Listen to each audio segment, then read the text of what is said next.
നമാമി നാരായണ പാദപങ്കജം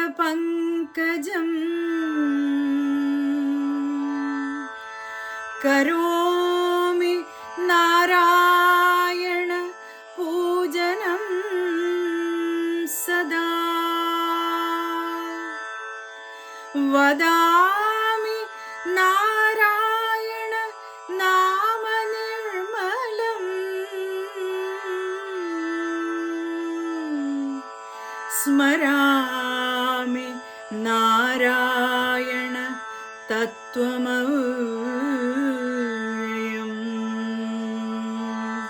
സ്മരാമി നാരായണ തത്വമവ്യയം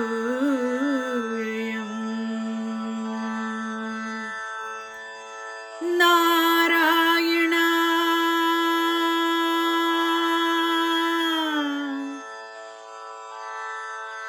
നാരായണ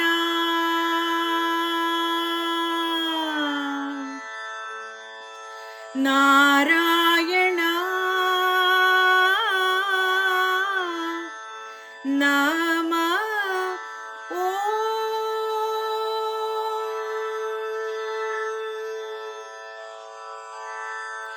ഓം നമോ നാരായണായ നാരായണായ ഓം നമോ നാരായണായ നാരായണായ ഓം നമോ നാരായണായ നാരായണായ ഓം നമോ നാരായണായ നാരായണ നമോ നാരായണ നമോ നാരായണ നമോ നാരായണ നമ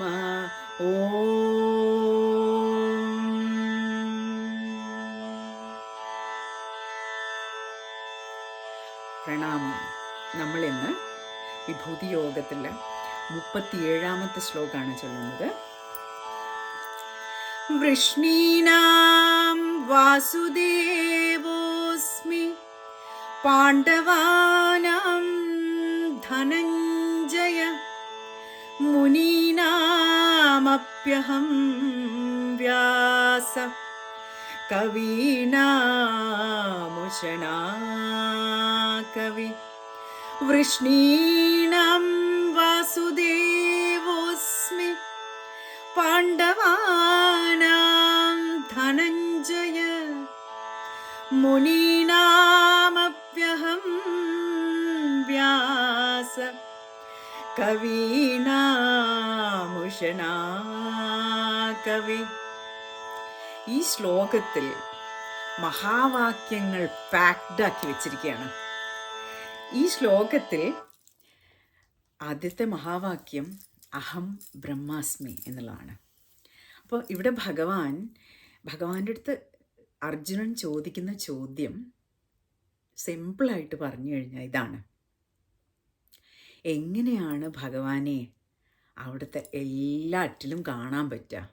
നമ്മൾ പറഞ്ഞു ഈശാവാസ്യമിതം സർവം, ഇതാണ് നമ്മുടെ മുദ്രാവാക്യം. ഇത് അഭ്യസിച്ച്, ഈ തത്വം ജീവിതത്തിൽ അഭ്യസിച്ച് നമ്മൾ ജ്ഞാനവൈരാഗ്യ സിദ്ധി നേടാം എന്നുള്ളതാണ് നമ്മുടെ ഉപനിഷത്തുക്കളും ഗീതയും ഒക്കെ നമ്മളെ പഠിപ്പിക്കുന്നത്. അപ്പോൾ ഇതെങ്ങനെ സാധിക്കാം? ഈശാവാസ്യമിതം സർവം എന്ന് പറഞ്ഞാൽ കാണുന്നതിലെല്ലാം ഭഗവാനെ കാണാം. നാരായണ അവിടെ നിന്നാണ് എല്ലാം എന്നുള്ളത് നമ്മൾ നിത്യജീവിതത്തിൽ കാണുന്നതിലെല്ലാം ഭഗവാനെ കാണാൻ പറ്റുക. യാതൊന്നു കണ്ടതതു നാരായണ പ്രതിമ, യാതൊന്നു കേട്ടതതു നാരായണ സ്തുതികൾ, യാതൊന്നു ചെയ്തതതു നാരായണാർച്ചനകൾ, യാതൊന്നിതൊക്കെ ഹരിനാരായണായ നമ.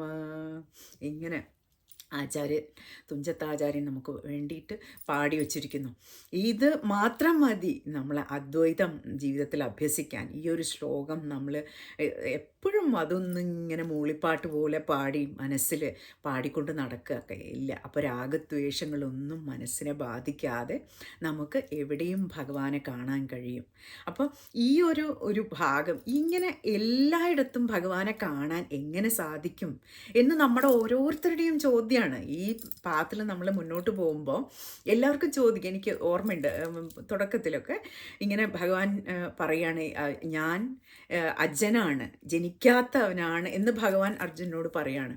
അപ്പോൾ ജനിക്കാത്ത ഭഗവാൻ എങ്ങനെയാണ് ഈ കാണുന്നതെല്ലാം ഞാനാണെന്ന് പറയുമ്പോൾ ഈ കൃഷ്ണസ്വരൂപത്തിലുള്ള ഈ കൃഷ്ണ ശരീരത്തിലുള്ള ഈ മനുഷ്യ രൂപത്തിലുള്ള ഈ ഒരു ശരീരം അങ്ങനെ സംസാരിക്കുമ്പോൾ എങ്ങനെയാണ് അത് അതിൻ്റെ അർത്ഥമൊന്നും ആദ്യം നമുക്ക് മനസ്സിലാവില്ല. അത് നമ്മൾ കുറച്ച് കാലം ഇതിലേക്ക് നമ്മൾ മനസ്സ് ഉള്ളിലേക്ക് അടക്കി ഇന്ദ്രിയങ്ങളും മനസ്സും ഉള്ളിലടക്കി ഭഗവാനെ മാത്രം ധ്യാനിച്ച് നമ്മൾ കുറച്ച് കാലം അങ്ങനെ ജീവിക്കുമ്പോൾ ഭഗവാൻ മാത്രം മതി എന്ന് നമ്മൾ ഉറപ്പിച്ചങ്ങനെ ജീവിക്കുമ്പോൾ ഈ തത്വം നമുക്ക് തെളിഞ്ഞ് വരും. എന്താണിത്, എങ്ങനെ എല്ലായിടത്തും ഭഗവാനെ കാണാൻ പറ്റും, ആരാ ഇത് സംസാരിക്കുന്നത്? അപ്പം നമുക്ക് മഹാവാക്യങ്ങളിൽ ആദ്യത്തേതിൽ വരാം. അഹം ബ്രഹ്മാസ്മി എന്നുള്ള ഈ മഹാവാക്യം ഭഗവാൻ എത്ര സിമ്പിളായിട്ടാണ് അർജുനന് പറഞ്ഞു കൊടുക്കുന്നത് നോക്കൂ. ഇവിടെ ഈ ഒരു സ്ഥലത്ത് നിങ്ങളുടെ അടുത്തൊക്കെ ഞാൻ പറയുകയാണ്. ഇപ്പോൾ ഭഗവാൻ നിങ്ങളുടെ അടുത്ത് വന്ന് പറയുകയാണ്. ഇപ്പോൾ അർജുനനോട് പറയാണ്, വൃഷ്ണീനാം വാസുദേവോസ്മി. അർജുന, വൃഷ്ണികളിൽ വൃഷ്ണി കുലത്തിൽ ഞാൻ വാസുദേവനാണ്. ആരാ പറയുന്നത്? ഇത് കൃഷ്ണനാണോ പറയുന്നത്? ഈ കൃഷ്ണനാകുന്ന ഈ ദേവകീ നന്ദനായിട്ടുള്ള ഈ വസുദേവപുത്രനായിട്ടുള്ള കൃഷ്ണൻ എന്ന വ്യക്തിയാണോ ഇത് സംസാരിക്കുന്നത്? ശരിക്കും മനസ്സിലാക്കണം. ഈ ശ്ലോകം മാത്രം മതി ഏറ്റവും വലിയ മഹാവാക്യങ്ങൾ. നമ്മളിപ്പോൾ ശബരിമല സീസണാണ്, ഞങ്ങളെല്ലാം ഒരുപാട് ആളുകൾ സ്വാമിമാരായി മാലയൊക്കെ ഇട്ട് ശബരിമല ദർശനത്തിന് വേണ്ടി ഒരുങ്ങുകയാണ്. അവിടെ എത്തിക്കഴിഞ്ഞാൽ നിങ്ങൾ എത്രയും ക്ഷീണിച്ച് അവശന്മാരായിട്ട് അവിടെ പടി കയറി 18 പടി കയറി അവിടെ എത്തുമ്പോൾ എന്താ കാണുക? തത്വമസി, അത് നീ തന്നെ ആകുന്നു. ഏതൊന്നിനെയാണോ നിങ്ങൾ തേടി ഇവിടെ ശരണം വിളിച്ച് ഈ പടികൾ മുഴുവൻ താണ്ടി ഇങ്ങോട്ട് വന്നത്, അത് നീ തന്നെ ആകുന്നു, തത്വമസി. അപ്പം ഈ തത്വമസിയാണ് ഭഗവാൻ ഇവിടെ പറയുന്നത്. ആദ്യം പറയുന്നത് വൃഷ്ണീനാം വാസുദേവോസ്മി, പരബ്രഹ്മസ്വരൂപം, രൂപമില്ലാത്ത ബോധസ്വരൂപമായ ആ പരബ്രഹ്മസ്വരൂപം ഈ വസുദേവപുത്രനായ കൃഷ്ണ ശരീരത്തിലൂടെ സംസാരിക്കുന്നതായിട്ട് നമുക്ക് കാണാൻ പറ്റണം. അപ്പോഴേ നമുക്ക് ഗീതയുടെ പൊരുൾ മനസ്സിലാവുള്ളൂ. അപ്പോൾ ഇങ്ങനെ ഒന്ന് കാണണം. ഇപ്പം നമ്മളിപ്പോൾ പറയാണ്, വൃഷ്ണീനാം വാസുദേവോസ്മി പാണ്ഡവാനാം ധനഞ്ജയ. ഭഗവാൻ പറയാണ്. ഇവിടെ ഭഗവാൻ എന്ന് പറയുമ്പോൾ അപ്പോൾ ഓർമ്മിച്ചുള്ള വസുദേവപുത്രനായ കൃഷ്ണ ശരീരം ആയിട്ടുള്ള ആളെ വ്യക്തിയായിട്ടല്ല നമ്മൾ കാണേണ്ടത്. ഇവിടെ എങ്ങും നിറഞ്ഞു നിൽക്കുന്ന ചൈതന്യ സ്വരൂപമായ നിശ്ചലമായിരിക്കുന്ന ആ തത്വം ചൈതന്യ സ്വരൂപമായ ബോധസ്വരൂപമായ പരബ്രഹ്മമാണ് കൃഷ്ണസ്വരൂപത്തിലൂടെ സംസാരിക്കുന്നത് എന്ന് ആദ്യം തിരിച്ചറിയാം. ഇതാണ് ഗീതയുടെ നമ്പർ 1 കാര്യം നമ്മൾ അറിയേണ്ടത്. ഫസ്റ്റ് തിങ് നമ്മൾ അറിയേണ്ടത്. നമ്മളിവിടെയൊക്കെ ഭഗവാൻ ഞാൻ എന്ന് പറയുമ്പോൾ കൃഷ്ണനാകുന്ന ഈ അർജുനൻ്റെ സുഹൃത്തായിരിക്കുന്ന വസുദേവപുത്രനായിരിക്കുന്ന ഈ കൃഷ്ണൻ്റെ രൂപമാണ് എന്ന് ധരിക്കരുത്. ഈ രൂപത്തിലൂടെ രൂപമില്ലാത്ത ആ വസ്തു സംസാരിക്കുന്നതായിട്ടാണ് കാണേണ്ടത്. അതിന് വായൊന്നുമില്ല. പരബ്രഹ്മ സ്വരൂപമാകുന്ന രൂപമില്ലാതെ എങ്ങും നിറഞ്ഞു നിൽക്കുന്നതിന് എവിടെയാ വായുള്ളത്? അപ്പം ഇപ്പം ആകാശത്തിന് പറയാണ്, ആകാശത്തിന് കണ്ണും വായൊക്കെ ഉണ്ടോ എന്ന് ചോദിച്ചു കഴിഞ്ഞാൽ എങ്ങും നിറഞ്ഞു നിൽക്കുന്ന രൂപമില്ലാത്ത ആ ഒരു വസ്തുവിന് എങ്ങനെയാണ് ഉണ്ടാവുക അതൊക്കെ? അപ്പോൾ അതിന് സംസാരിക്കണമെങ്കിൽ എന്ത് വേണം? ഒരു ശരീരത്തിലൂടെ സംസാരിക്കുകയാണ്. അപ്പോൾ ഈ കൃഷ്ണസ്വരൂപത്തിലൂടെ വസുദേവപുത്രനായ കൃഷ്ണസ്വരൂപത്തിലൂടെ ഈ കുരുക്ഷേത്ര യുദ്ധഭൂമിയിൽ വെച്ച് സംസാരിക്കുകയാണ്. ഇനി അപ്പോൾ അവിടെയാണ് പറയുന്നത് വൃഷ്ണീനാം വാസുദേവോസ്മി, പരബ്രഹ്മസ്വരൂപം സംസാരിക്കുകയാണ്. അർജുന, എല്ലാം ഞാൻ തന്നെയാണ്. ഇപ്പോൾ നിന്നോടിപ്പോൾ സംസാരിച്ചു കൊണ്ടിരിക്കുന്ന ഈ കൃഷ്ണസ്വരൂപത്തിൽ കൂടെ സംസാരിച്ചു കൊണ്ടിരിക്കുന്നു ഞാൻ. അതിൽ ഈ കൃഷ്ണ വാസുദേവ സ്വരൂപത്തിലൂടെ ഞാനിപ്പോൾ സംസാരിക്കുകയാണ്. പരബ്രഹ്മമാണ് പരബ്രഹ്മത്തിൻ്റെ ശബ്ദമാണിത്. ശബ്ദമില്ലാത്ത ആ പരബ്രഹ്മത്തിൻ്റെ ഒരു അട്ടറൻസ് എന്ന് പറയാം, ആബ്സല്യൂട്ട് കോൺഷ്യസ്നെസ്സിൻ്റെ ആ അട്ടറൻസ്. അതിനൊരു രൂപമൊന്നുമില്ല. അതിങ്ങനെ ആകാശത്തിൽ ഇടിമുഴക്കം പോലെ. അതിന് പ്രത്യേകിച്ച് ആരുമില്ല. ഈ സംസാരിക്കുന്നത് ആരുമല്ല. അവിടെ ആ ബ്രഹ്മസ്വരൂപത്തിൽ, ആ ചിദാനന്ദ സ്വരൂപത്തിൽ നിന്നുണ്ടാകുന്ന മുഴക്കങ്ങളായിട്ട് വേണം ഇത് കാണാൻ വേണ്ടി. അപ്പോൾ വാസുദേവനാണ് ഞാൻ. ആദ്യം പറയുകയാണ്, വൃഷ്ണികളിൽ വാസുദേവനാണ് ഞാൻ. അപ്പോൾ അർജുനൻ അറിയുന്ന ആ ഒരു തലത്തിലേക്ക് പോയി അവിടെ നിന്ന് തുടങ്ങുകയാണ്. അർജുന, നിനക്ക് ഈ വാസുദേവനെ നിനക്ക് നന്നായിട്ട് അറിയാം. അപ്പോൾ പരബ്രഹ്മം സംസാരിക്കുകയാണ്, ഈ വാസുദേവനാണ് ഞാൻ. അത് അഹം ബ്രഹ്മാസ്മി, ഈ രൂപം. അപ്പോൾ നിങ്ങൾ ഈ കാണുന്ന ഈ വാസുദേവൻ എന്ന് പറയുന്നത് വെറും ഒരു ബോഡി മൈൻഡ് കോംപ്ലക്സ് അല്ല, ശരീരം മനസ്സുമായിട്ടുള്ള ഒരു വ്യക്തി അല്ല. ഇത് പരബ്രഹ്മ സ്വരൂപം ഇങ്ങനെ ഒരു വേഷം എടുത്തു വന്നിരിക്കുകയാണ് വാസുദേവൻ്റെ രൂപത്തിൽ. അതല്ലേ അതിൻ്റെ അർത്ഥം മനസ്സിലാക്കേണ്ടത്. ഇനി അടുത്ത സ്റ്റെപ്പ്, പാണ്ഡവാനാം ധനഞ്ജയ, ഇത് അഹം ബ്രഹ്മാസ്മി വരും. ഈ അടുത്തത് തത്വമസി, അതാണ് ഇവിടെ മനസ്സിലാക്കേണ്ടത്. അർജുനനോട് ഭഗവാൻ പറയാണ്, പാണ്ഡവന്മാരിൽ അർജുനനാണ് ഞാൻ, ധനഞ്ജയനാണ് ഞാൻ. ധനഞ്ജയൻ്റെ മറ്റൊരു പേരാണ്, അർജുനൻ്റെ മറ്റൊരു പേരാണ് ധനഞ്ജയൻ. അപ്പോൾ ഈ ധനഞ്ജയനോട് പറയാണ്, വാസുദേവനാണ് ഞാൻ, ഈ വൃഷ്ണികളിൽ വാസുദേവനാണ് ഞാൻ, പാണ്ഡവന്മാരിൽ അർജുനനാണ് ഞാൻ. അപ്പോൾ അർജുനൻ തന്നെ അത്ഭുതപ്പെട്ടിട്ട് പോയിട്ടുണ്ടാവില്ലേ അല്ലേ? അങ്ങനെ അപ്പോൾ ഒന്ന് ഇമാജിൻ ചെയ്ത് നോക്കൂ, അർജുനൻ്റെ മുഖഭാവം എങ്ങനെയായിരിക്കുന്നു. അതെങ്ങനെയാ ശരിയാവാ? ഞാനും കൃഷ്ണ അങ്ങനെയാണോ പറയുന്നത്? അപ്പോൾ അല്ലേ അത്ഭുതം തോന്നിയിട്ടുണ്ടാവണം അത് കേൾക്കുമ്പോൾ. അപ്പോൾ എന്താ അതിൻ്റെ അർത്ഥം? അപ്പോൾ ഈ കൃഷ്ണൻ്റെ ഈ വ്യക്തി രൂപമാണോ സംസാരിക്കുന്നത്? അല്ല, പരബ്രഹ്മസ്വരൂപം സംസാരിക്കുകയാണ്. വൃഷ്ണികളിൽ വാസുദേവനാണ് ഞാൻ, പാണ്ഡവന്മാരിൽ അർജുനനാണ് ഞാൻ. അപ്പോൾ എന്ന് വെച്ചിട്ട് യുധിഷ്ഠിരനും ഭീമനും ഒന്നും അല്ലാണ്ടിരിക്കുമോ? അല്ല, എല്ലാവരുമാണ്. പക്ഷെ അർജുനനെ റിലേറ്റ് ചെയ്യാൻ പറ്റിയ എങ്ങനെയാണ്? അർജുന, നീ എൻ്റെ ഒരു വേഷം മാത്രമാണ്. ഇനി ഇപ്പോൾ നിങ്ങൾ ഈ നിമിഷം ചെയ്യേണ്ട ഒരു കാര്യമുണ്ട്. നിങ്ങൾ ഓരോരുത്തരുടെയും പേര് ഓർമ്മിക്കൂ. ഇപ്പോൾ എന്താണ്, ഇപ്പോൾ അംബിക എന്നുള്ള പേരുള്ള ഒരു അമ്മയാണ് ഇത് കേൾക്കുന്നത് എന്ന് വിചാരിക്കും. അപ്പോൾ കൃഷ്ണ ഭഗവാൻ പറയുകയാണ്, പരബ്രഹ്മസ്വരൂപം പറയുകയാണ്, അംബികയെ, ഈ രൂപത്തിലിരിക്കുന്ന നീ ഞാൻ തന്നെയാണ്. പിന്നിപ്പോൾ ഒരു കുലം ആലോചിച്ചു, എന്താണ് വീട്ടുപേര് ആലോചിക്കൂ. അല്ലെങ്കിൽ കേരളത്തിൽ നമ്മളൊരു സ്ഥലത്തിൻ്റെ പേര് ഓർമ്മിക്കൂ. ഇനിയിപ്പോൾ ആ അമ്മ ഗുരുവായൂരിലുള്ള ആണെന്ന് വിചാരിക്കും. ഗുരുവായൂരിലുള്ള അംബികയും ഞാൻ തന്നെ എന്ന് പറയുന്നത് പോലെ നിങ്ങൾ ഓരോരുത്തരും നിങ്ങളുടെ പേര് എന്തൊക്കെയാണ്, കേശവൻ, ദാമോദരൻ, അങ്ങനെയുള്ള പേരൊക്കെ ഉണ്ടാവും അല്ലേ ഇതിലൊക്കെ പറയുമ്പോൾ നിങ്ങളുടെ സ്ഥലപ്പേരൊന്ന് ഓർമ്മിക്കും. ഭഗവാൻ ഇപ്പോൾ അർജുനനോട് എന്താ പറഞ്ഞത്? പാണ്ഡവന്മാരിൽ ധനഞ്ജയനാണ് ഞാൻ എന്ന് പറഞ്ഞു. അതേപോലെ നിങ്ങളടുത്ത് ഓരോരുത്തരടുത്തും ഭഗവാൻ പറയും. ഇത് ഭഗവാൻ അർജുനന് മാത്രം കൊടുക്കുന്ന ഉപദേശമൊന്നുമല്ല, നമുക്ക് ഓരോരുത്തർക്കും കാലങ്ങൾ എത്ര കഴിഞ്ഞാലും ഇത് നൂതനമായിട്ട് തന്നെ ഇരിക്കും ഈ ഗീത. എന്തുകൊണ്ട്? അത് ഫ്രഷാണ്. ഓരോരുത്തർക്കും അവരവരുമായിട്ട് റിലേറ്റ് ചെയ്യാൻ പറ്റുന്ന സാധനമാണ്. അപ്പോൾ അർജുനനോട് പറഞ്ഞു, പാണ്ഡവന്മാരിൽ അർജുന നീയാണ്. അപ്പം നിങ്ങളുടെ കുലപ്പേര് ഓർമ്മിക്കൂ. എന്നിട്ട് ആ കുലപ്പേര് കൂട്ടിയിട്ട് നിങ്ങളുടെ പേര് പറയൂ. സ്വന്തം പറഞ്ഞു നോക്കൂ, ഭഗവാൻ പറയുന്നതായിട്ട് സങ്കല്പിക്കൂ. എന്നിട്ട് ഗുരുവായൂരുള്ള അംബികയും ഞാൻ തന്നെ. ഇനി എവിടെ വടക്കാഞ്ചേരിയിലുള്ള ദാമോദരനും ആണെങ്കിലും അതും ഞാൻ തന്നെ. അങ്ങനെ ഓരോരുത്തരുടെ പേര് ഭഗവാൻ എടുത്ത് പറയുന്നതായിട്ട് നിങ്ങളൊന്ന് നോക്കൂ. ഇതാണ് തത്വമസി എന്നുള്ളതിൻ്റെ ഏറ്റവും സിമ്പിളായിട്ടുള്ള ഒരു എക്സ്പ്ലനേഷനാണിത്. ഇതിലും സിമ്പിളാക്കാൻ പറ്റില്ല. അപ്പോൾ ഇതിങ്ങനെ നമുക്ക് അങ്ങനെയൊന്ന് നമ്മൾ കേട്ട് നോക്കൂ. ഗീത എന്ന് പറയുന്നത് നമ്മുടെ ഉള്ളിൽ ഉണരാൻ തുടങ്ങും. നമ്മുടെ ശരീരത്തിൽ ഓരോ സെല്ലുകളും ഈ ജ്ഞാനത്തിൽ ഉണരാൻ തുടങ്ങും. അപ്പോൾ നമ്മൾ അതാണ് എന്നുള്ളത് പറഞ്ഞു തരുന്നത് എത്ര സിമ്പിൾ. അപ്പോൾ അർജുനൻ ചോദിക്കണം, അപ്പോൾ ഞാനെന്ന് പറയുന്നത് ഞാൻ വിചാരിക്കുന്നത് അത് നിൻ്റെ ഒരു തോന്നൽ മാത്രമാണ് എന്നർത്ഥം. അപ്പോൾ അർജുനൻ വിചാരിക്കുന്നത് എന്താണ്? ഞാൻ സെപ്പറേറ്റ് ആണ്, ഞാൻ വേറെയാണ്, കൃഷ്ണൻ വേറെയാണ്. അപ്പോൾ ഈ സെപ്പറേഷൻ തന്നെ എലിമിനേറ്റ് ചെയ്യുന്ന തരത്തിലാണ് ഈ ഒരു എക്സ്പ്ലനേഷൻ. പാണ്ഡവാനാം ധനഞ്ജയ. ഇനി അടുത്തത് പറയുന്നത് ഇതാരാ എഴുതിയിരിക്കുന്നത്?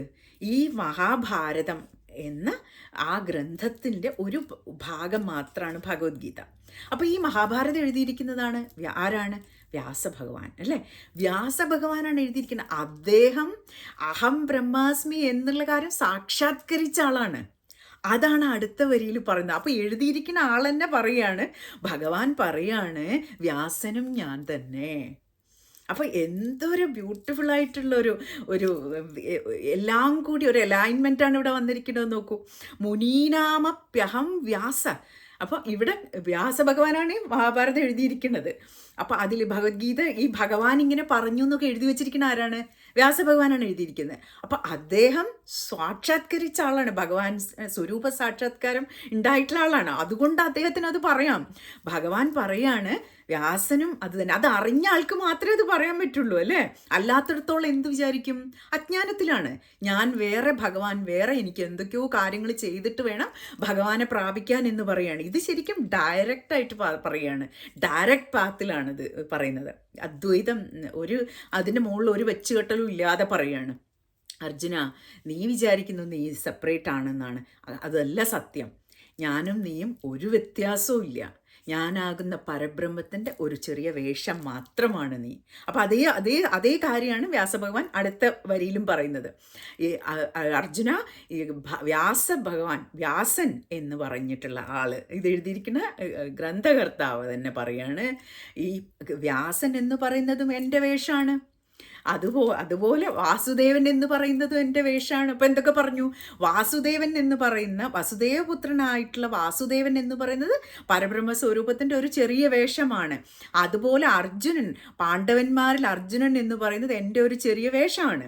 വിഭൂതിയോഗം മുഴുവൻ എടുത്തു കഴിഞ്ഞാൽ നമുക്ക് കാണാം, സൂര്യനായിരിക്കുന്നതും ഞാൻ തന്നെ, ചന്ദ്രനായിരിക്കുന്നത് ഞാൻ തന്നെ, ഭൂമിയായിരിക്കുന്നത് ഞാൻ തന്നെ, പഞ്ചഭൂതങ്ങൾ, ജലമായിരിക്കുന്നത് ഞാനാണ് അർജുന, അഗ്നിയായിരിക്കുന്നത് ഞാനാണ് അർജുന. ഇങ്ങനെ പറഞ്ഞ് നമുക്ക് നമ്മളെ കോണേഡ് ആക്കിയിരിക്കുകയാണ്. ഒരു രക്ഷയില്ല, ഭഗവാൻ അല്ലാതെ ഇവിടെ ഒന്നുമില്ല എന്ന് പറയിപ്പിക്കുന്ന വരെ പറഞ്ഞുകൊണ്ടിരിക്കുകയാണ് വിഭൂതി യോഗത്തിൽ. എത്ര കേട്ടിട്ടും അർജുനന് മതിയാവുന്നില്ല. പിന്നെയും ചോദിച്ചുകൊണ്ടിരിക്കുക, ഇനിയും പറയൂ കേശവ, ഇനിയും പറയൂ. അപ്പോൾ ഹിമാലയം ഞാനാണ്. അങ്ങനെ ഓരോരോ ഭാഗങ്ങളായി എടുത്ത് അപ്പം നമുക്ക് മനസ്സിൽ നമ്മൾ ഒരുപാട് ആരാധിക്കുന്ന കുറേ കാര്യങ്ങളുണ്ട്. ആദ്യം അതൊക്കെ പറയുകയാണ്, അതൊക്കെ ഞാനാണ്, തേജസ് ഞാനാണ്. നമ്മളിപ്പോൾ ഒരുപാട് കാലം നമ്മൾ സാധനയൊക്കെ ചെയ്ത് ധ്യാനമൊക്കെ അഭ്യസിക്കുന്നവർ, ജപം അഭ്യസിക്കുന്നവർ, അങ്ങനെ ഏത് പാത്താണെങ്കിലും, ഭക്തിമാർഗ്ഗമാണെങ്കിലും യോഗമാർഗ്ഗമാണെങ്കിലും ജ്ഞാനമാർഗ്ഗമാണെങ്കിലും എല്ലാം ഈ ഒരു സാധനാ പദത്തിലൂടെ നമ്മൾ പോകുമ്പോൾ ഒരു തേജസ് നമ്മുടെ മുഖത്ത് വരും. അത് ഏറ്റവും പ്രകടമായി കാണുക നമ്മുടെ മുഖത്താണ്. അപ്പോൾ ഈ തേജസ് ഞാനാണ് എന്ന് ഭഗവാൻ പറയാണ്. അങ്ങനെ ഓരോന്നായിട്ട് നമ്മളോട് അവസാനം ഇപ്പോൾ വേറൊരു ഭാഗത്ത് പറയുക, എല്ലാ കൈകാലുകളും ഞാനാണ്. അപ്പോൾ ഇവിടെ കാണുന്ന എല്ലാ കണ്ണുകളും ഞാനാണ്. അപ്പോൾ ഇതെന്താ ഇപ്പോൾ പറഞ്ഞു വരുന്നത്? ഇതെല്ലാം നമ്മളുമായിട്ട്, നമ്മുടെ അവനവൻ്റെ സ്വത്വവുമായിട്ട് റിലേറ്റ് ചെയ്തിട്ടില്ലെങ്കിൽ ഗീത മനസ്സിലാക്കിയിട്ടില്ല എന്നാണ് അർത്ഥം. ഗീത എത്ര വായിച്ചിട്ടോ ചൊല്ലിയിട്ടോ മാത്രം കാര്യമില്ല. ഇത് അർത്ഥം മനസ്സിലാക്കി നോക്കൂ, എന്ത് രസമല്ലേ. ഭഗവാൻ നമ്മളോട് ഇങ്ങനെ പറഞ്ഞുകൊണ്ടിരിക്കുകയാണ്. അത് കേട്ടാലും നമുക്ക് മതി വരില്ല. ഇതിങ്ങനെ ഓരോരോ ഭാഗങ്ങളായി ഓരോരോ തരത്തിൽ നമ്മളോട് പറയുകയാണ്, ഞാനും നീയും ഒരു വ്യത്യാസവും ഇല്ല, എൻ്റെ ഒരു രൂപം മാത്രമാണ് നീ. എനിക്ക് രൂപം എടുക്കണം എന്ന് തോന്നുമ്പോൾ how would God look like. ഒരു വേഷം എടുക്കുകയാണെങ്കിൽ ഭഗവാൻ എങ്ങനെ ഉണ്ടാവും കാണാമെന്ന് ചോദിച്ചാൽ, ഹി ലുക്സ് ലൈക്ക് യു. നിങ്ങളെപ്പോലെ ഇരിക്കും, നമ്മൾ ഓരോരുത്തരെയും പോലെ ഇരിക്കും. അങ്ങനെയാണ് ഇവിടെ കാണുന്ന സകല ജീവജാലങ്ങളും ആ ഭഗവാന്റെ രൂപപ്രദർശനം മാത്രമാണ്. ഇതാണ് തത്വം, നാരായണ തത്വം, ഗീതാ തത്വം എന്ന് പറയുന്നത് ഈ ഒരൊറ്റ ശ്ലോകത്തിൽ അഹം ബ്രഹ്മാസ്മി തത്വമസി ഇതെല്ലാം ഇതിൽ അടങ്ങിയിരിക്കുന്നു. അപ്പോൾ ഇതിനെക്കുറിച്ച് ചിന്തിച്ച് നോക്കാം. അപ്പോൾ അതെങ്ങനെയാണ് നമ്മുടെ ജീവിതത്തിൽ പ്രാക്ടീസ് ചെയ്യുക എന്നുള്ളത് ഒന്ന് ചിന്തിച്ച് നോക്കാം. നമുക്ക് ഈ നമ്മളിപ്പോൾ ഓരോ ദിവസം രാവിലെ ഫസ്റ്റ് തിങ് എന്തായിരിക്കും, നമ്മൾ ബ്രഷ് ചെയ്യായിരിക്കും അല്ലേ ചെയ്യുക എല്ലാവരും.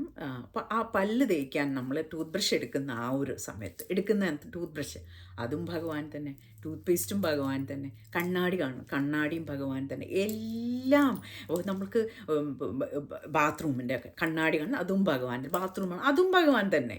ഇവിടെ ഒന്നും എലിമിനേറ്റ് ചെയ്യാനില്ല.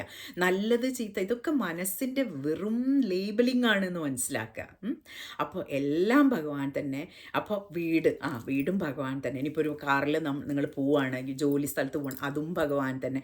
അങ്ങനെ നമ്മൾ ഇടപഴകുന്ന ഓരോ വസ്തുക്കളെയും നമ്മൾ ജീവനില്ലാത്തത് എന്ന് ലേബിൾ ചെയ്ത് വെച്ചിരിക്കുന്ന ഓരോ കാര്യങ്ങളും, ജീവനുള്ളതും ജീവനില്ലാത്തതുമായ ഓരോ വസ്തുക്കളും ഇതെല്ലാം ഭഗവാനാണ്, ഭഗവാനാണ്, ഭഗവാനാണ്.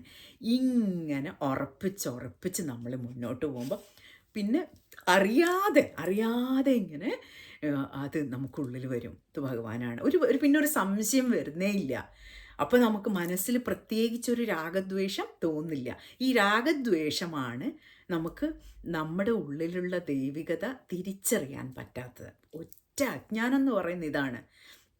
രാഗദ്വേഷങ്ങൾ ഒന്നിനോട് ഇന്നത് എല്ലാം വേറെയാണ്, ഭഗവാനിൽ നിന്ന് അന്യമാണ്, അമ്പലത്തിൻ്റെ ഉള്ളിൽ മാത്രമാണ് ഭഗവാൻ ഇരിക്കുന്നത്. ഇതൊക്കെ വിചാരിച്ച് എന്തൊക്കെ കാര്യങ്ങളാണ് അല്ലേ. നമ്മൾ ഒരു ദിവസം ഒരു അമ്പലത്തിൽ പോയപ്പോൾ അവിടെ കുറച്ച് പ്രായമായിട്ടുള്ള ഒരു സ്ത്രീ ഇരിക്കുകയാണ്.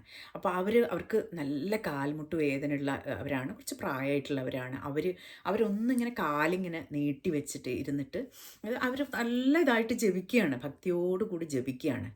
അപ്പോഴാണ് വേറൊരാൾ വന്ന് പറഞ്ഞ്, നിങ്ങളെന്താ കാലിങ്ങനെ നീട്ടി വെച്ചിരിക്കുന്നത്? അപ്പോൾ അവർക്ക് വയ്യാഞ്ഞിട്ടാണ്, അവർക്ക് പറ്റാത്തതുകൊണ്ടാണ്, അല്ലാണ്ട് അവർ ഒരു നിന്ദ രൂപത്തിലോ ഒന്നുമല്ല. അപ്പോൾ അവർക്ക് നല്ല ബോധമുള്ള സ്ത്രീയാണ്. അവർ പറയാണ്, അപ്പോൾ എൻ്റെ കാലിൽ ഭഗവാനില്ലേ? നമ്മളിപ്പോൾ എല്ലാറ്റിലും ഭഗവാൻ നിറഞ്ഞു നിൽക്കുകയാണെങ്കിൽ എൻ്റെ കാലുകളിൽ മാത്രം ഭഗവാനില്ലേ? കാലെന്തോ വളരെ നികൃഷ്ടമായിട്ടുള്ള ഒരു വസ്തു എങ്ങാനുമാണോ എന്ന് ചോദിക്കുന്നത് കേട്ടു. അപ്പോൾ അയാൾക്കൊന്നും പറയാനില്ല.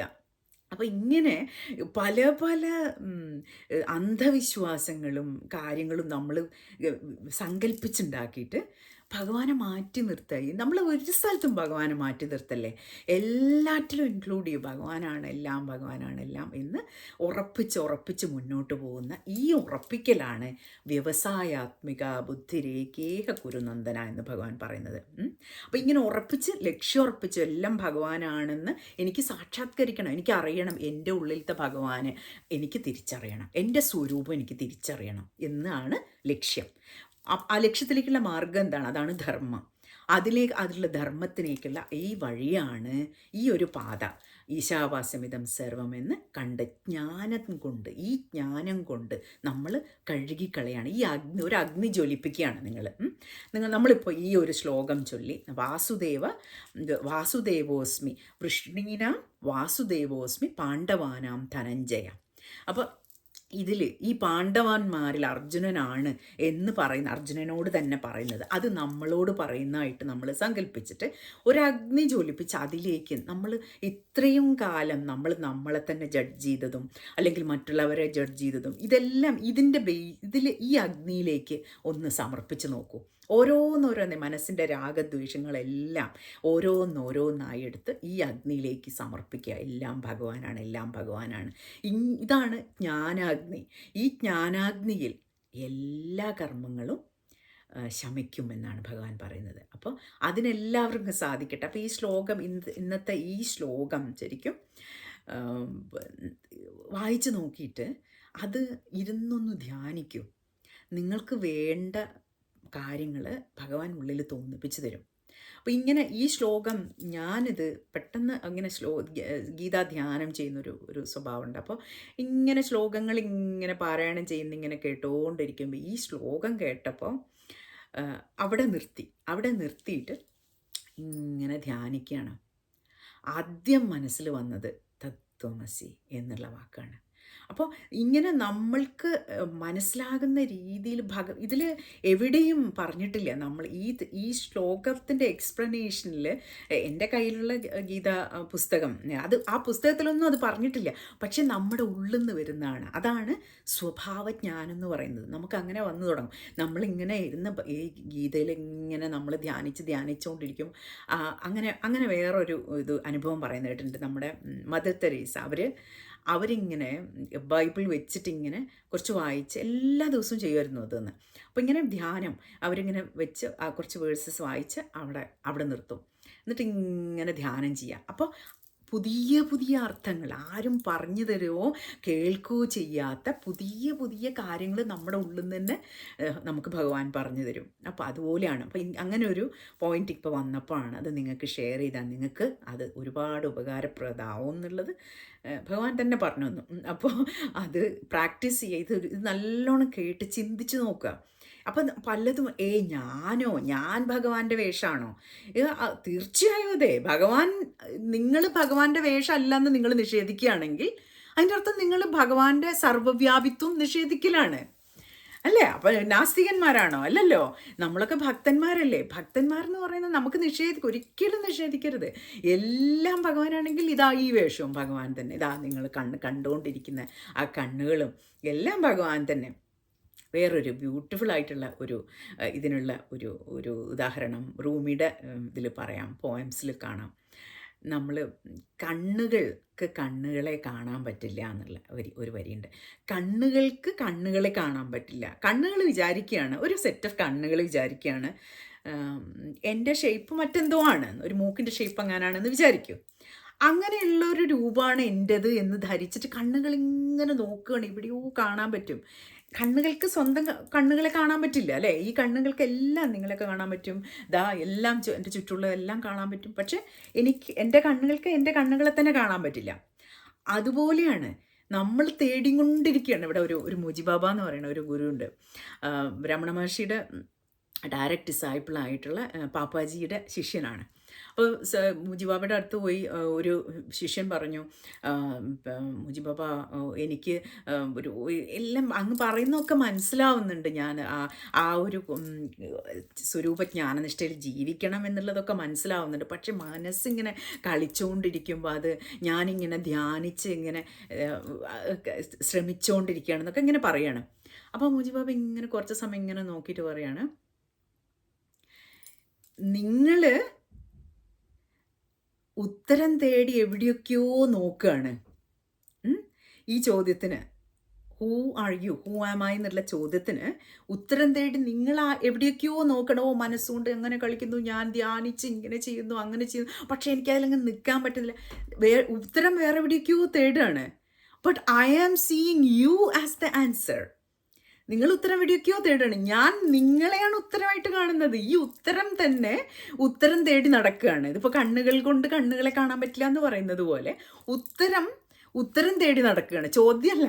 അപ്പോൾ എന്താ അതിൻ്റെ അത് ശരിക്കും ആ തത്വമസി എന്ന് പറയുന്ന ആ ഒരു ഇതിൻ്റെ അത് എത്ര പെട്ടെന്നാ മനസ്സിലാവും. ഗുരുക്കന്മാർക്ക് അങ്ങനെ നല്ല രസകരമായിട്ട് നമുക്ക് പറഞ്ഞു മനസ്സിലാക്കി തരാൻ പറ്റും. കാരണം അത് അനുഭവിക്കുന്നവർക്ക് അത് പറഞ്ഞു തരാൻ പറ്റും. അതുപോലെ ഭഗവാൻ പറയാണ്, പരമാത്മ ചൈതന്യമായിട്ടുള്ള ഭഗവാൻ വാസുദേവ രൂപത്തിൽ പറയാണ്, ഈ വാസുദേവനും ഈ വേഷവും ഞാൻ തന്നെ, ഈ അർജുന വേഷവും പാണ്ഡവന്മാരിൽ ധനഞ്ജയനായിട്ടുള്ള വേഷവും ഞാൻ തന്നെ, വ്യാസൻ്റെ വേഷവും ഞാൻ തന്നെ, ഈ കവികളിൽ ഉശനാ കവി എന്ന് പറഞ്ഞിട്ടുള്ള ആ കവിയും ഞാൻ തന്നെ. അന്നത്തെ അവർക്ക് അറിയുന്ന ഒരു കവിയായിരിക്കണം, പ്രസിദ്ധനായിട്ടുള്ള ഒരു കവിയായിരിക്കണം.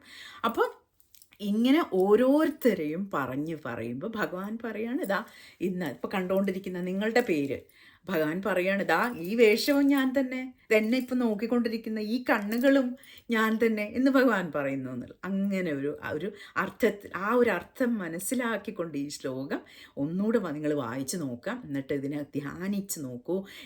ഇങ്ങനെയാണ് ഓരോരുത്തരും ഇവിടെ കാണുന്ന ഓരോ ജീവികളും, ഓരോ വൃക്ഷങ്ങളും ചെടികളും ആകാശവും ഭൂമിയും ജലവും അഗ്നിയും എല്ലാം ഭഗവാനാണ്. രാവിലെ എണീക്കുമ്പോൾ നമ്മൾക്ക് കാണാൻ പറ്റുന്ന ഒരു മാറ്റവും ഇല്ലാതെ കാണാൻ പറ്റുന്ന ഒരാളുണ്ട്, അത് സൂര്യഭഗവാനാണ്. കൃത്യസമയത്തിന് വരും അല്ലേ. വല്ലപ്പോഴും മഴക്കാറൊക്കെ ഉണ്ടാകുന്ന സമയത്ത് കുറച്ച് സമയമൊക്കെ മറഞ്ഞിരിക്കുന്നല്ലാതെ നമുക്ക് മിക്കവാറും കാണാൻ പറ്റുന്ന ഒരാളാണ്. എവിടെ ലോകത്തിൻ്റെ ഏത് ഭാഗത്താണെങ്കിലും നമുക്ക് കാണാൻ പറ്റും.